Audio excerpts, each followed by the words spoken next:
Isso aí deve ser golpe político, né? Com certeza, né? Mas eu já não acredito nisso. Eu acho que foi mesmo assim, uma fatalidade. Ele estava na hora errada, no lugar errado. Eu não posso afirmar nada, porque a gente nunca pode afirmar uma coisa que a gente não sabe, né? Eu, sei lá, sou mais um em dúvida do que aconteceu, né? Desde a morte do prefeito, as dúvidas só aumentaram em Campinas. E elas podem ter surgido por causa das teorias que foram apresentadas para tentar solucionar o caso. Em 2001, Campinas tinha um dos maiores índices de homicídio no estado de São Paulo. Roubos e furtos também eram comuns na cidade. Por isso, a primeira hipótese da polícia para o crime foi de assalto. Pode ser que ele tenha sido abordado mais acima na avenida e na tentativa de empreender fuga ou coisa parecida, os meliantes podem ter atirado contra ele. Mas logo o delegado Osmar Porcelli, responsável pelas investigações, mudou o discurso inicial da polícia. Porque você está investigando todas as hipóteses. A gente ainda não pode antecipar, né? Quer dizer, porque ainda não é hora, como eu disse, pistas a gente não, que estão sendo seguidas, elas não podem ser antecipadas. A polícia só apresentou a primeira tese 10 dias depois do crime. Em um Vectra prata, 3 assaltantes estavam fugindo pela Avenida Mackenzie. Como Toninho teria atrapalhado a fuga dos bandidos, ele foi baleado. No começo de outubro, as investigações teriam uma grande reviravolta. No dia 4, os policiais Rogério Diniz, Eudes Trevisan e outros colegas de Campinas foram até Caraguatatuba, a mais de 230 quilômetros do local onde Toninho morreu.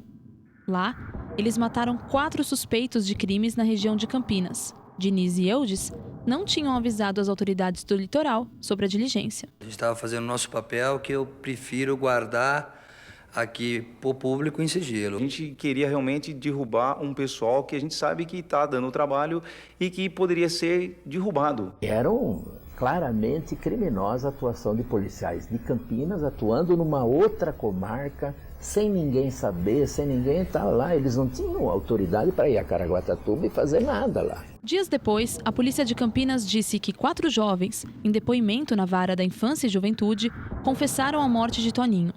Com a novidade, o Vectra foi descartado das investigações. Então, uma nova tese surgiu. Os 4 suspeitos estariam em 2 motos e queriam assaltar o Palio que passava pela avenida. Toninho teria sido morto porque tentou fugir da abordagem. A polícia de Campinas apresentou adolescentes como autores confessos do assassinato e essa versão não durou horas. Aí depois, logo em seguida, eles afirmam o seguinte, que realmente, só que houve tortura. E aí, por isso teve a confissão. Aí cai por terra essa tese. E assim que os adolescentes saíram da tutela da polícia, a verdade veio à tona. E nunca a polícia aprofundar o porquê deles se entregarem, então, quem que os obrigou a confessar o crime.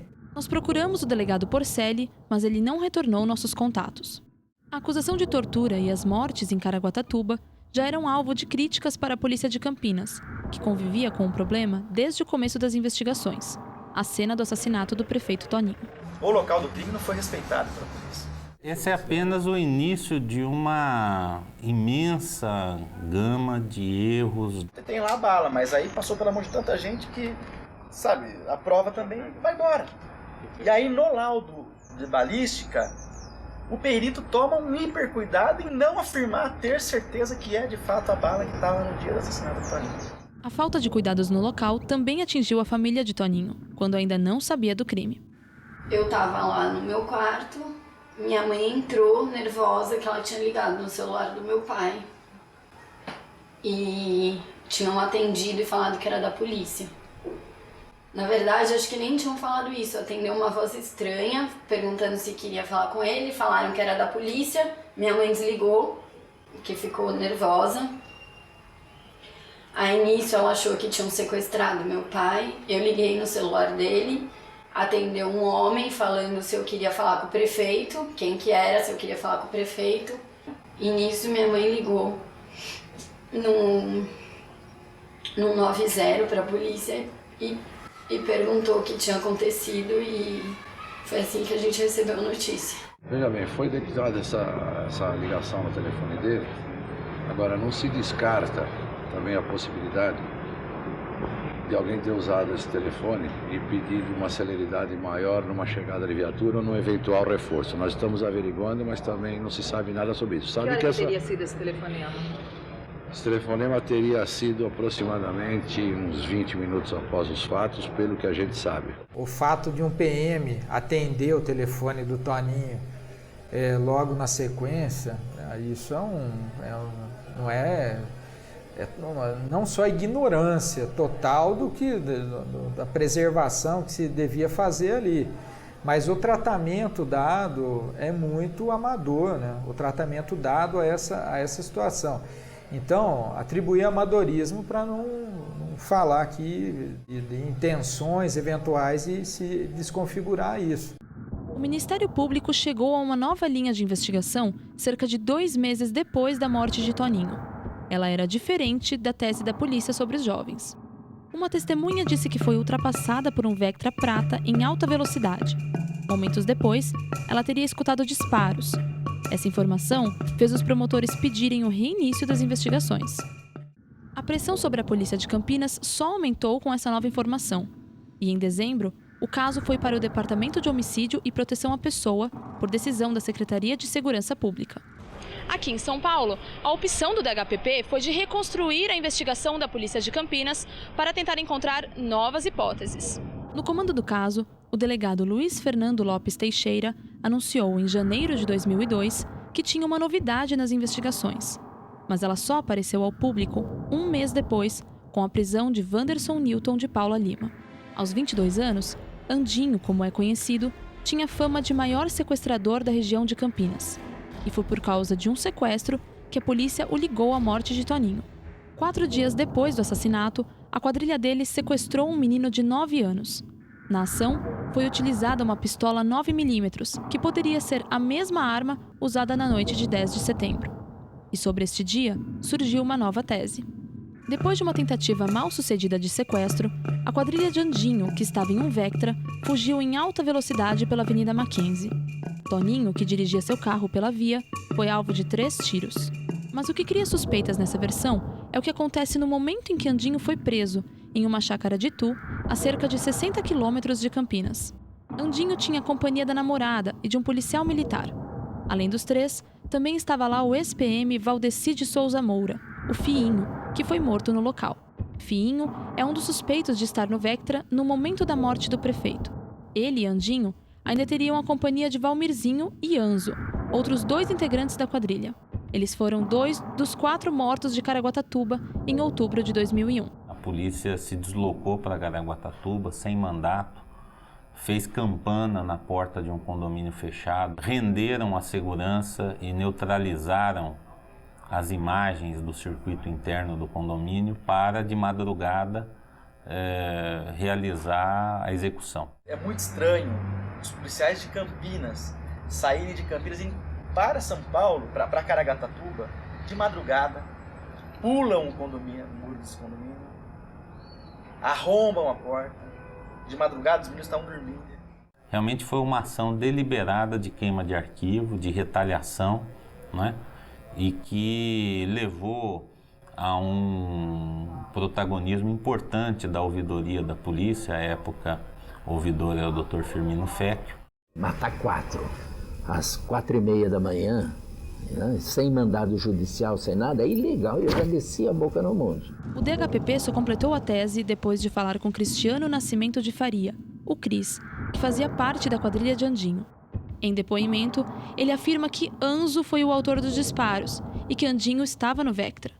Toninho teria sido morto porque atrapalhou a fuga deles.